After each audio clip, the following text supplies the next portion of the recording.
प्रश्न दिसतंय तसं नाहीये. प्रश्न असा आहे की हे जे अपोजिशन जे आहे यांचा दारुण पराभव झालेला आहे. त्यांना सुचत नाही काय करावं काय नाही. ते लोकांच्या मनामध्ये लोकशाही बद्दल संशय निर्माण करायचा, लोकांच्या मनामध्ये डेमोक्रॅटिक सिस्टीम बद्दल संशय निर्माण करायचा, लोकांच्या मनामध्ये निवडणूक आयोगावर आरोप करून निवडणूक आयोगाच्या क्रेडिबिलिटी बद्दल संशय निर्माण करायचा.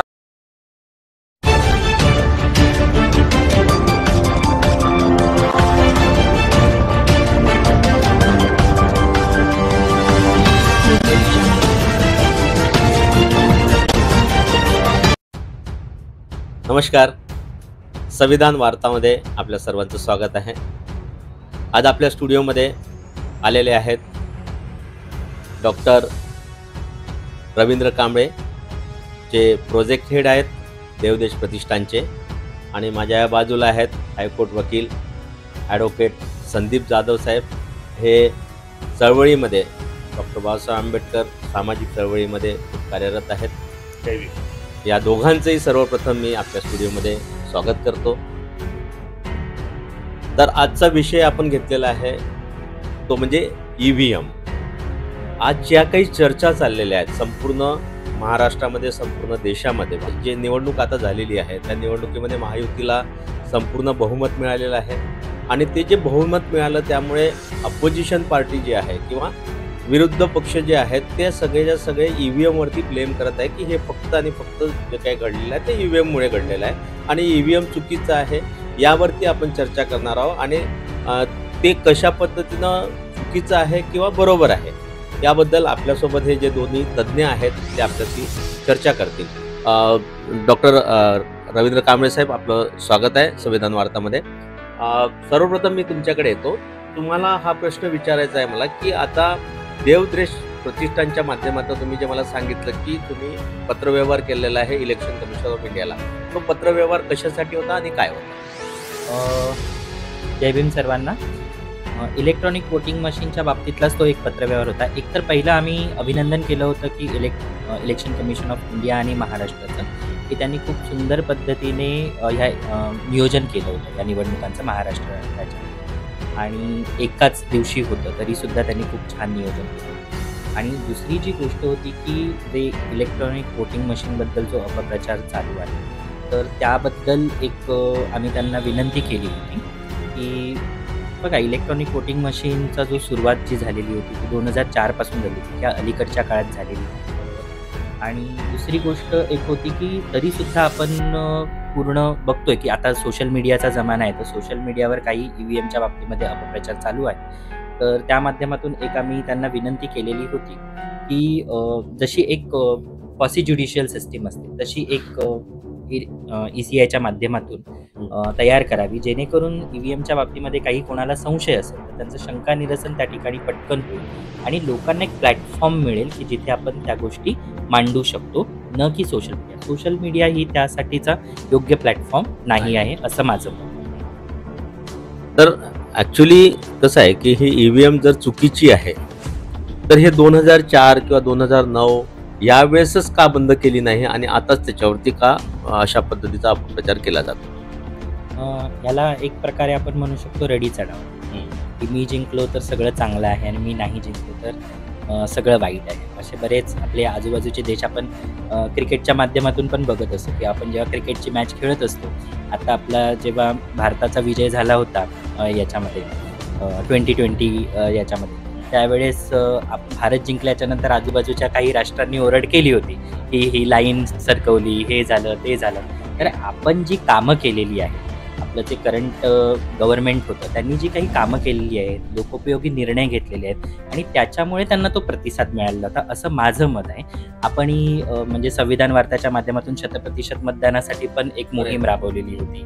तशीच इलेक्शन कमिशन ऑफ इंडियाने राबवली होती. आमचे NGO देवदेश प्रतिष्ठानने सुद्धा 100% मतदान आणि मतदारांना एक आवाहन केलेलं होतं की आपण जास्तीत जास्त बाहेर पडून संख्येने मतदान करावं. जो लोकशाहीचा उत्सव आहे, जो संविधानाने तुम्हाला एक कायदेशीर अधिकार दिलेला आहे आणि ते एक संवैधानिक कर्तव्य आहे, तर त्याचं पालन करणं तुमचं आद्य कर्तव्य आहे. तर त्या माध्यमातून लोकांनी चांगला प्रतिसाद दिला आणि लोकांना असं लोकोपयोगी काम करणारं सरकार हवं होतं, म्हणून मे बी त्यांना चांगला प्रतिसाद दिलेला असेल. तर त्याच्यामध्ये मग जे कोणी हरले असेल तर त्यांनी तो तशा पद्धतीने डाव मांडण्याचा प्रयत्न केला असेल, असं माझं प्राथमिक दृष्ट्या मला असं वाटतं. आणि जसं म्हणजे तुम्ही सुद्धा म्हटलात की EVMची सुरुवात ही 2004 पासून झालेली होती, त्या रेजिममध्ये झाली होती. त्याच्यानंतर 2009च्या निवडणुका झाल्या, त्यानंतर काही राज्यांमध्ये सुद्धा निवडणुका झालेल्या होत्या. तर त्या ठिकाणी जर आपल्याला अनुकूल रिझल्ट लागला तर काही बोलायचं नाही आणि प्रतिकूल रिझल्ट लागला तर बोलायचं. ही दुटप्पी जी भूमिका आहे लोकांची, विरोधकांची किंवा आत्ताचे जे कोणी तयार करतायत त्यांची, तर त्यावर त्यांनी बोला की जर तुम्हाला असं वाटत असेल की या गोष्टींमध्ये काही प्रॉब्लेम आहे तर ECI आहे, तुम्ही ECIमध्ये मत मांडू शकतात त्या गोष्टी तर, आणि त्याच्यावर ती लोक निर्णय घेऊ शकतात. तर त्या पद्धतीने त्यांनी ते संवैधानिक मार्गाने आणि कायदेशीर मार्गाने घ्यावं. इथे सोशल मीडियावर आरडाओरडा करून किंवा अपप्रचार करून त्याचं काही निरसन होणार नाही असं. म्हणजे जी लोक म्हणतात की आम्ही संविधानाला मानणारी लोकं, त्यांनी तरी अशा पद्धतीने डिस्टर्बन्स निर्माण करण्याचा प्रयत्न करू. पण इलेक्शन कमिशननी आताच काही लोकांना समोर बोलावून घेतलेलं आहे, म्हणजे काँग्रेसला आपण बोलावून घेतलेलं आहे की तुम्ही कशा पद्धतीनं EVM चुकीचा आहे किंवा तो म्हणजे त्याला आपल्याला हॅक करता येतं किंवा त्यातून मतं बदलता येतात वगैरे वगैरे. तर त्यासाठी त्यांना डायरेक्ट समोरासमोर बसून तो जो काही मुद्दा आहे त्यांचा मांडण्याचा पूर्णच्या पूर्ण हे दिलेला आहे. तर काय वाटतं याच्यावरती तुम्हाला? बरोबर आहे. बघा, इलेक्शन कमिशन ऑफ इंडियाचं खूप पारदर्शक कारभार आहे असं वाटतो. कारण जर त्यांचा काही तिथे दोष असला असता तर त्यांनी समोरून असं कोणाला आवाहन केलं नसतं. आणि ते वारंवार अशा पद्धतीने जेव्हा असा कधी नरेटिव्ह असतो त्यावेळेस ते वारंवार समोर येऊन बोलत असतात की तुम्ही प्रात्यक्षिक दाखवा आम्हाला की EVM हॅक करू शकतो. पण मला नाही वाटत सरही त्याच्यावर प्रकाश टाकतील की कोणी असं आलं होतं आणि त्यांनी त्या पद्धतीने करून दाखवण्याचा प्रयत्न केला असेल. जर तुम्हाला वाटत असेल की बाबा अशा गोष्टी होत असेल तर तुम्ही त्या पद्धतीने दाखवून द्यावं प्रात्यक्षिक, असं मला तरी वाटतं. संदीप जाधव साहेब, आपण आज बघतो आहे की माननीय आदरणीय बाबा आढाव साहेब खूप म्हणजे अतिशय नावाजलेली अशी व्यक्तिमत्व आहे आणि खूप नाव आहे त्या व्यक्तीचं, त्यांनी भरपूर काम केलेलं आहे. आणि अशी व्यक्ती आत्मक्लेश आंदोलनासाठी बसते, यावरती तुम्हाला काय वाटतं? म्हणजे EVM विरोधामध्ये आत्मक्लेश आंदोलन अशा व्यक्तींनी करावं, म्हणजे त्यांना असं काही कोणी केलेलं आहे किंवा काय काय तुमचं काय मत आहे याच्यावर? आदरणीय बाबा आढाव ज्येष्ठ सामाजिक कार्यकर्ते आहेत आणि पुण्यामध्ये त्यांनी आत्मक्लेश आंदोलन जे आहे ते आता त्यांनी केलं. त्यांचा आत्मक्लेश आंदोलनाचा जो हेतू होता तो हेतू असा होता की आता महाराष्ट्र विधानसभा 2024च्या ज्या निवडणुका झाल्या त्याच्यामध्ये EVM चा घोटाळा करण्यात आलेला आहे. त्या निवडणुकांमध्ये EVM हॅक करण्यात आलेलं आहे, काहीतरी गडबड झालेली आहे आणि संविधानाला, लोकशाहीला जे आहे त्याची थट्टा केली जाते. अशा प्रकारचं त्यांचं एकंदरीत जे आहे ते त्यांचे आरोप होते आत्मक्लेश आंदोलन संदर्भात. ते वयोवृद्ध आहेत, त्यांच्या वयाचा अत्यंत मनापासून मी आदर करतो, त्यांच्या समाजसेवेचाही मी मनापासून आदर करतो. परंतु याचा अर्थ एक विशिष्ट मत जे आहे ते जर आपल्याला अयोग्य वाटलं तर त्याचं खंडन हे निश्चितपणाने केलं पाहिजे असं मी मानतो. मूळ गोष्ट अशी आहे की EVM बद्दल जे आहे आता माननीय सर्वोच्च न्यायालयामध्ये अनेक याचिकाकर्त्यांनी EVMच्या विरोधामध्ये याचिका दाखल केलेल्या होत्या. तर माननीय सर्वोच्च न्यायालयाने त्या EVM विरोधातील सर्व याचिका फेटाळलेल्या आहेत.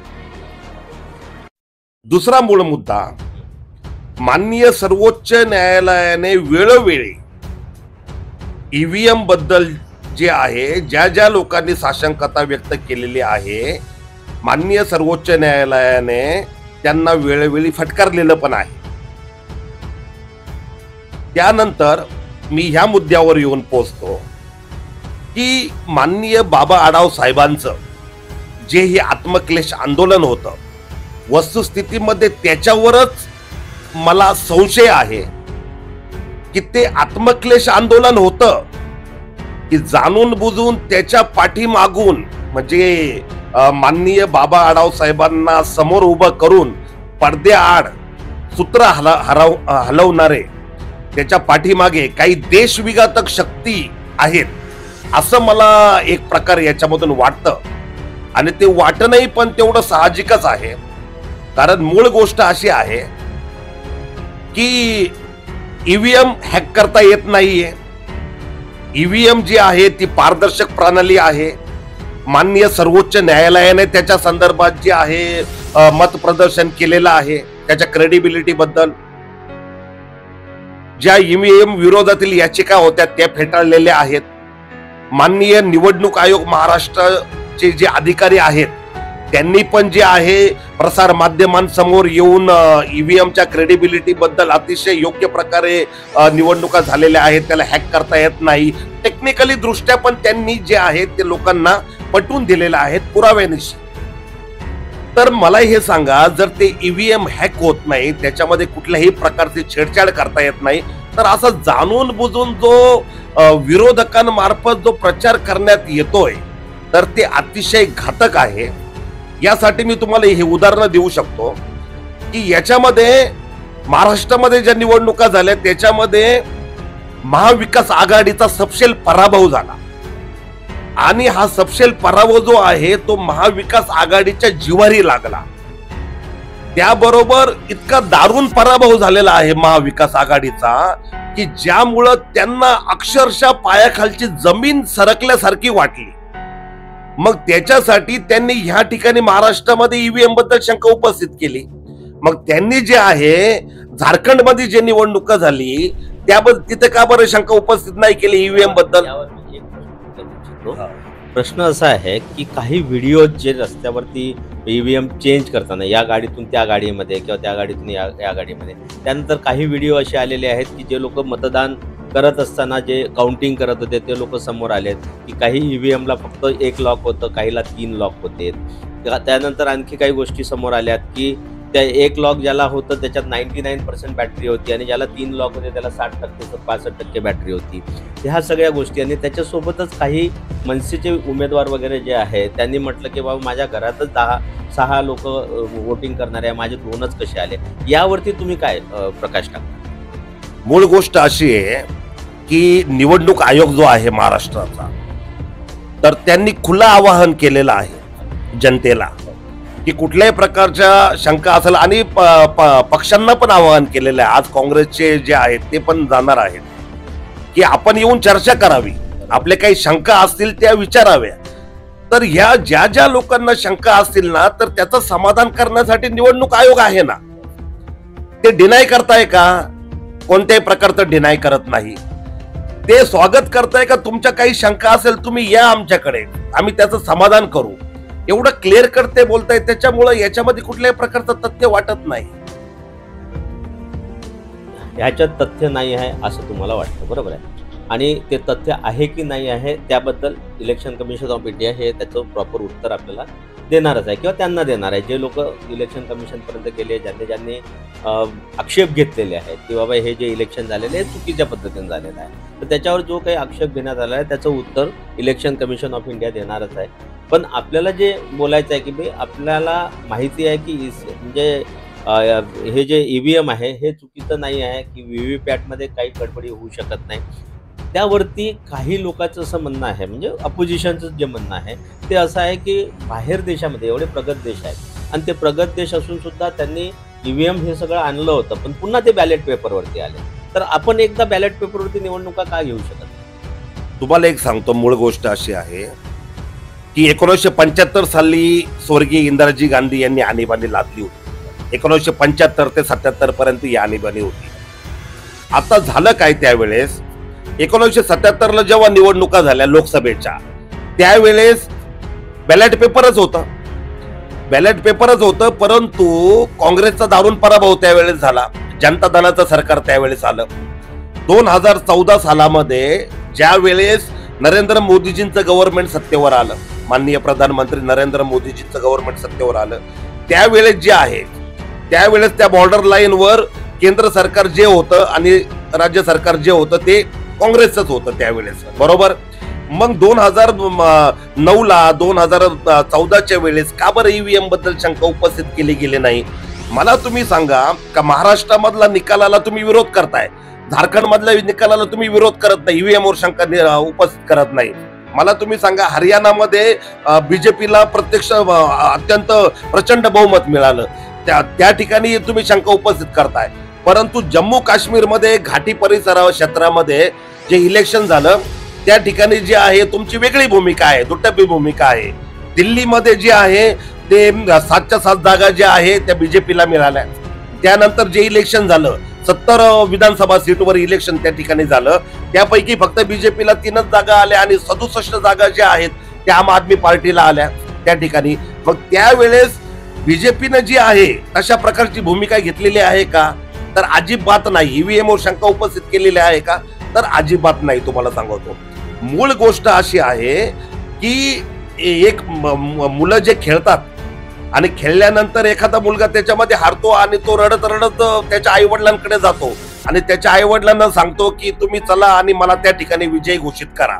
आणि मग आई वडील त्याचं समाधान करण्यासाठी घेऊन जातात आणि त्याला विजयी घोषित करतात आणि त्याला वाटतं खरोखर माझा त्या ठिकाणी विजय झालेला आहे. मी तुम्हाला हा मुद्दा सांगतो, प्रश्न लक्षात घ्या. प्रश्न काय आहे? प्रश्न दिसतंय तसं नाहीये. प्रश्न असा आहे की हे जे अपोजिशन जे आहे यांचा दारुण पराभव झालेला आहे. त्यांना सुचत नाही काय करावं काय नाही ते. त्यांनी कधीही अशी अपेक्षा केली नाही का आपला एवढा दारुण पराभव होईल आणि त्याच्यामुळे त्यांच्या पायाखालची जमीन सरकली. आता मला तुम्ही सांगा का याच्यामध्ये आदरणीय बाबा आढाव साहेब जे आत्मक्लेश आंदोलनाला बसले, 3 दिवसामध्ये माननीय शरद पवार साहेब त्या ठिकाणी गेले त्यांच्या भेटीला. काल जे आहे माननीय उद्धवजी ठाकरे साहेब त्या ठिकाणी गेले, सुषमाताई अंधारे त्या ठिकाणी गेल्या, संजय राऊतजी त्या ठिकाणी गेले, जयंत पाटील साहेब त्या ठिकाणी गेले, रोहित पवार साहेबांनी जे आहे त्यांना पाठिंबा दर्शवला. तुम्ही सिक्वेन्स लक्षात घ्या, टायमिंग लक्षात घ्या तुम्ही. प्रश्न असा आहे की ईव्हीएमच्या नावाखाली जे आहे ते राज्यामध्ये अशांतता निर्माण करण्याचा दुष्ट हेतू यांचा आहे, हे तुम्ही लक्षात घ्या. मुळात प्रश्न असा आहे की निवडणुका पार पडलेल्या आहेत, मतमोजणी झालेली आहे. जनरल यांचं जे म्हणणं आहे विरोधकांचं, तसं जनरल पब्लिकचं म्हणणं अजिबात नाहीये, हे तुम्ही लक्षात घ्या.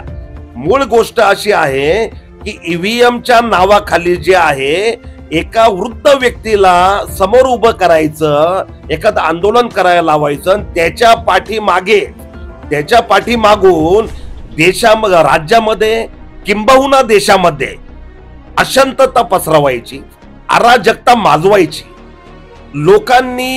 लोकांच्या मनामध्ये ईव्हीएम बद्दल जो आहे तो संशय निर्माण करायचा, लोकांच्या मनामध्ये लोकशाही बद्दल संशय निर्माण करायचा, लोकांच्या मनामध्ये डेमोक्रॅटिक सिस्टीम बद्दल संशय निर्माण करायचा, लोकांच्या मनामध्ये निवडणूक आयोगावर आरोप करून निवडणूक आयोगाच्या क्रेडिबिलिटी बद्दल संशय निर्माण करायचा, जनतेच्या मनामध्ये जे आहे ते स्वायत्त संस्थांच्या विरोधामध्ये एक संशय निर्माण करायचा, जनतेच्या मनामध्ये माननीय सर्वोच्च न्यायालयाच्या क्रेडिबिलिटी बद्दल संशय निर्माण करायचा. आणि अशा प्रकारचं एक चित्र देशासमोर राज्यासमोर उभं करायचं तर खरोखर लोकशाही धोक्यामध्ये आहे, खरोखर संविधान धोक्यामध्ये आहे, खरोखर जे आहे देश हुकुमशाहीकडे वाटचाल करतोय. आणि यातून लोकांना भयभीत करायचं, लोकांच्या मनामध्ये सरकार विरोधात संताप निर्माण झाला पाहिजे, सरकार विरोधात क्रोध निर्माण झाला पाहिजे आणि पर्यायाने लोक रोडवर उतरले पाहिजे, सरकार विरोधात युद्ध पुकारलं गेलं पाहिजे.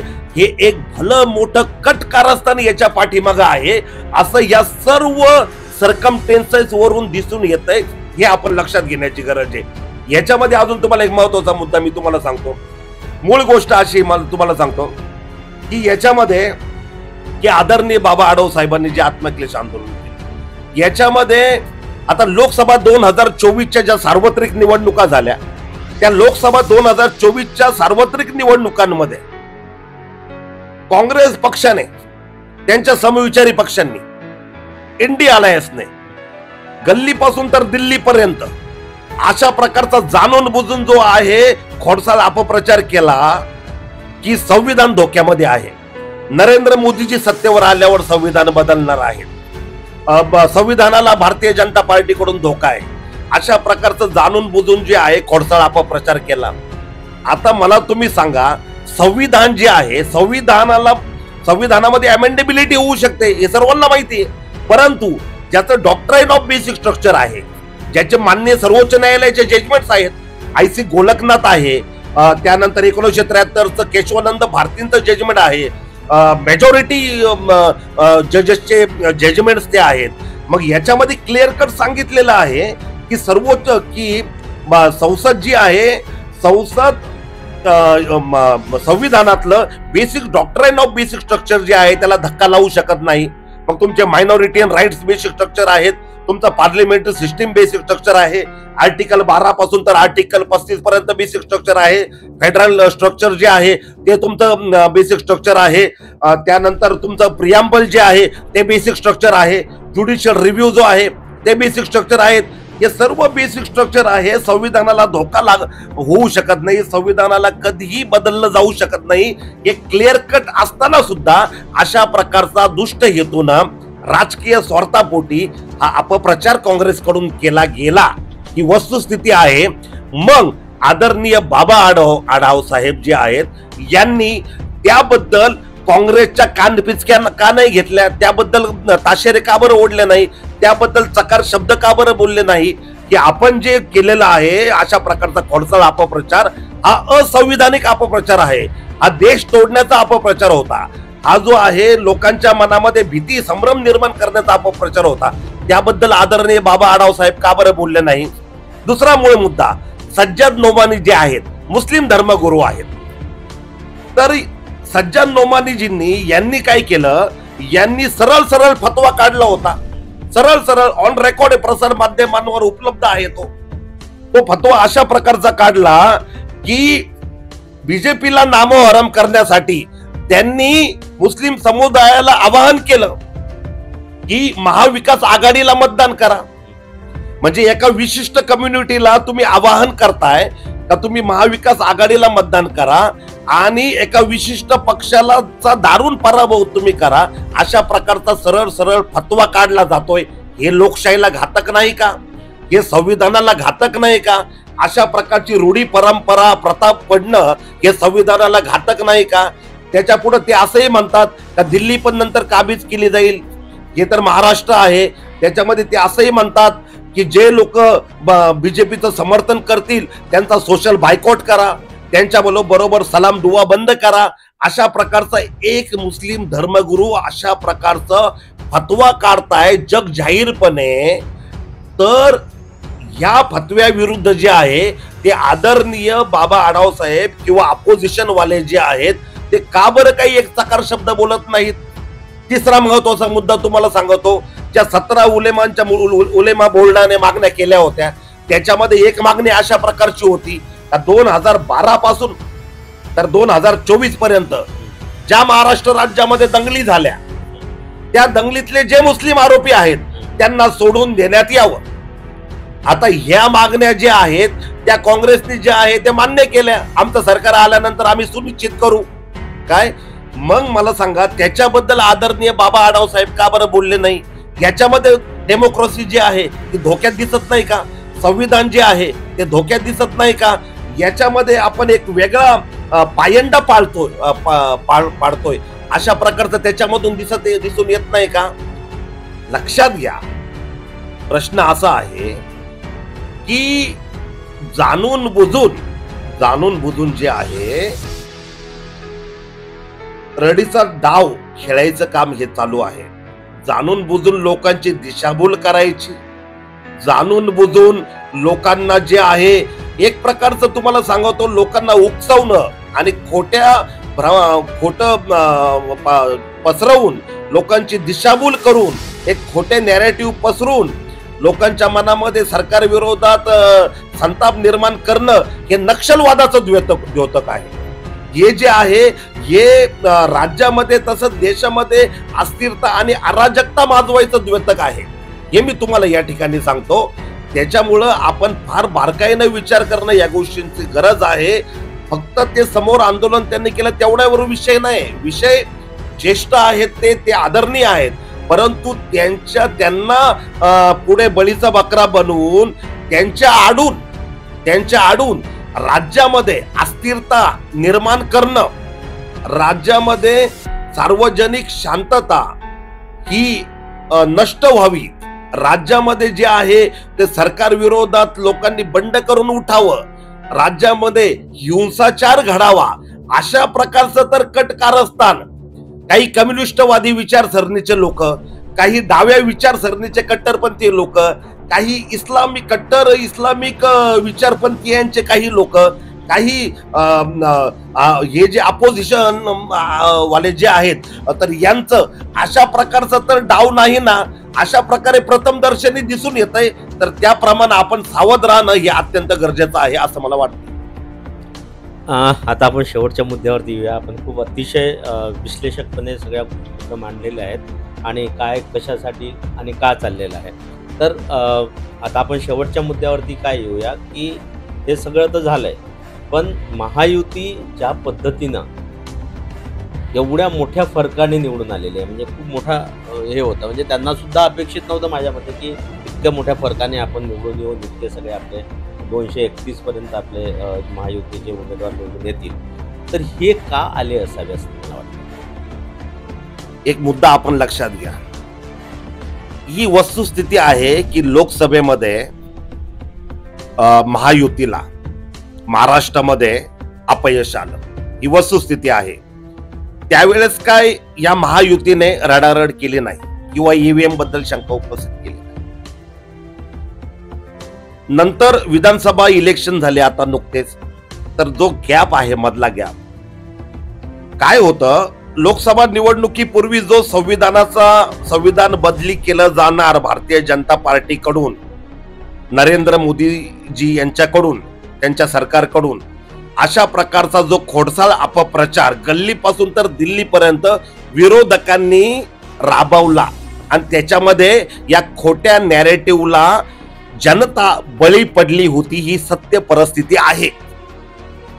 परंतु त्यानंतर हा खोटा नॅरेटिव्ह जो आहे, अनेक सामाजिक संस्था, अनेक संविधानप्रेमी संस्था, त्याचप्रमाणे महायुतीचे कार्यकर्ते म्हणा, नेते म्हणा, पुढारी म्हणा, यांनी वस्तुस्थिती लोकांना सांगितली की संविधान असं बदली होत नाही, कधीही संविधानाला धक्का लागू शकत नाही. लोकांना ते पटलं आणि तो नॅरेटिव्ह जो आहे कायदेशीररित्या संविधानिक दृष्ट्या लोकांना समजून सांगितल्यामुळं लोकांना हे कळालं का अरे बापरे, जे 2024 लोकसभा 2024च्या लोकसभा निवडणुकीमध्ये आपल्याला वेड्यात काढलं गेलं, आपल्याला भीती दाखवली गेली, परंतु सत्य परिस्थिती तशी नव्हती. म्हणून लोकांनी जे आहे महायुतीच्या बाजूने कल दिला आणि ज्यांनी हा खोटारडेपणा केला होता त्यांना लोकांनी सपशेल नाकारलं. नंबर 1 गोष्ट. नंबर 2 मुद्दा जो आहे, ज्याप्रमाणे या भारतीय लोकशाहीमध्ये एक निवडणुका जर फतव्यांच्या आधारावर जर व्हायला लागल्या तर ते देशाच्या शांततेला, सुरक्षिततेला, सार्वभौमत्वाला, देशाच्या अखंडतेला, देशाच्या प्रतिमेला आणि देशाच्या संविधानाला अत्यंत धोकादायक आहे. हे लोकांना कळून चुकलं. सज्जाद नोमानी यांनी ज्या प्रकारचे फतवे काढले, अनेक मुस्लिम कट्टरपंथीय संस्थांनी, संघटनांनी सुद्धा प्रत्यक्षपणे किंवा अप्रत्यक्षपणे फतवे काढले. विशिष्ट समाज जो आहे पूर्णपणे एकवटून गेला आणि एका विशिष्ट समाजाच्या, एका विशिष्ट भारतीय जनता पार्टीला आपल्याला कोणत्याही परिस्थितीमध्ये नामोहरण करायचं आहे या उद्देशाने एकत्रित आला. तर ह्या कृत्याला हे पूर्णपणे देशविघातक कृत्य आहे की एक पूर्ण समाज जो आहे तो एकत्र येतो, एक कम्युनिटी एका विशिष्ट पक्षाला हरवण्यासाठी. हे लोकशाहीचं द्योतक अजिबात नाही. परमपूज्य महामानव डॉक्टर बाबासाहेब आंबेडकरांनी प्रत्येक व्यक्तीला समान मताचा अधिकार दिला, परंतु त्याच्यामध्ये असं नव्हतं की तुम्ही एक विशिष्ट समाज, एक विशिष्ट समूह त्यांनी एकत्र या आणि एका विशिष्ट पक्षाला नामोहरम करा, त्याला हरवा निवडणुकीमध्ये. अशा प्रकारचं नाहीये संविधानामध्ये. तर लोकांना हे फतवे जे आहे, फतवे लोकांच्या जिव्हारी लागले की हे फतवे जे आहे हे पूर्णपणे असंविधानिक आहेत. हे पूर्णपणे जे आहे एक देशाला वेगळ्या दिशेने घेऊन जाणारे फतवे आहेत. आणि लोकांना वाटलं की अशा प्रकारच्या फतव्यांना जोरदार प्रत्युत्तर दिलं पाहिजे.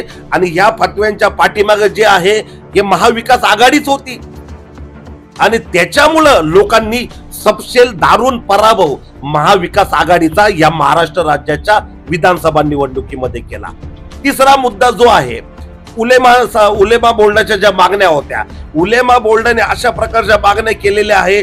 महायुतीच्या अनेक सभांमध्ये जे आहे हे लोकांपर्यंत सांगितलं गेलं.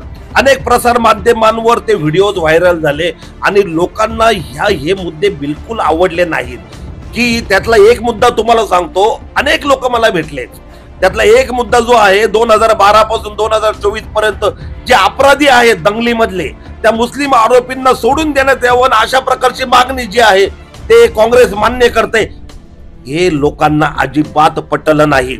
यामुळे जे आहे अशा प्रकारच्या असंविधानिक कृत्याविरोधात, अशा प्रकारच्या देशविघातक कृत्याविरोधात आपण एकत्र आलं पाहिजे. आणि आपण देशाचं रक्षण करणाऱ्या एका पक्षासोबत, देशाला प्रगती पथावर नेणाऱ्या, संविधानानुसार देश चालवणाऱ्या एका पक्षाबरोबर आपण गेलं पाहिजे. याच्यासाठी लोकांनी महायुतीला भरभरून मतदान दिलं. याबरोबर अजून एक मुद्दा तुम्हाला सांगतो की लाडली बहीण योजना जी होती, लाडकी बहीण योजना, आता याच्यामध्ये भरपूर क्रिटिसिझम झाले. आदरणीय बाबा आढाव साहेबांनी पण त्याच्याबद्दल बोलले ते. परंतु प्रश्न असा त्याच्यामध्ये आहे की समाजवादाची खरी व्याख्या जर बघायला गेली तर राज्याने गोरगरिबांचं, सर्वसामान्यांचं कल्याणकारी योजना आखणं, कल्याणकारी योजना राबवणं, सर्वसामान्य महिलांना 1,500 रुपये त्यांना मिळाले, या महाराष्ट्र सरकारने दिले. त्यामुळं जे आहे ही कल्याणकारी योजना आहे. मग कल्याणकारी योजना आहे त्यामुळं मतदार खुश झाले महायुतीवर. आणि कारण कल्याणकारी योजना राबवलेल्या, अशा प्रकारच्या अनेक कल्याणकारी योजना राबवलेल्या आहेत, त्यामुळं त्यांनी जे आहे भरभरून मतदान दिलं. हे सर्व जे कारण आहेत ते महायुतीला प्रचंड मताधिक्य या महाराष्ट्र राज्यामध्ये मिळालं. आणि तुम्हाला सांगतो 132 का 133 सीट ज्या आहेत त्या भारतीय जनता पार्टीला मिळाल्या. 57 सीट ज्या आहेत त्या एकनाथ शिंदे साहेबांच्या शिवसेनेला मिळाल्या. 41 सीट ज्या आहेत त्या माननीय अजित पवार साहेबांच्या पक्षाला मिळाल्या. हे का असं अचानक वातावरण बदली झालं? कारण की लोकांना, महाराष्ट्रातल्या 14 कोटी जनतेला कळून चुकलं की खरंच जर राज्याची प्रगती जर करायची असेल, व्हायची असेल तर महायुतीला मतदान केल्या बिगर पर्याय नाही. नंबर 1. नंबर 2 मुद्दा, महाविकास आघाडीने ज्या प्रकारचं तुष्टीकरणाचं राजकारण केलेलं आहे, महाविकास आघाडीने ज्या प्रकारचं संविधानाला घातक ठरेल अशा प्रकारचं वर्तन जे आहे ते केलेलं आहे. 3 मुद्दा, महाविकास आघाडीनं जे आहे किंबहुना काँग्रेसवाल्यांनी जे आहे जे अशा प्रकारचे खोटे अपप्रचार केले, संविधानाबद्दल अपप्रचार केले आणि मुस्लिम तुष्टीकरणाचं राजकारण त्यांनी एक प्रकारे केलं, त्याच्यामुळे जे आहे ती महाराष्ट्रातली जनता अतिशय नाराज झाली. आणि त्यामुळं अतिशय दारुण पराभव या महाराष्ट्राच्या जनतेने महाविकास आघाडीचा या महाराष्ट्रामध्ये या विधानसभा निवडणुकीमध्ये केला. आणि महायुतीला भरभरून मतदान केलं आणि त्यांची जी आहे ती एक प्रकारे म्हणू आपण त्याला एक हाती सत्ता त्यांनी आणली. धन्यवाद आपल्या दोघांचं सुद्धा. आज आपल्या स्टुडिओमध्ये आपण आलात आणि ॲडव्होकेट संदीप जाधव साहेब, डॉक्टर रवींद्र कांबळे साहेब, आपण आपल्या या चर्चेमध्ये संपूर्ण विश्लेषणात्मक म्हणजे जे काही मुद्दे आहे हे प्रॉपर मांडून आमच्याशी चर्चा केली त्याबद्दल फार फार धन्यवाद. मी विनोद कांबळे, मुख्य संपादक, संविधान वार्ता, मुंबई.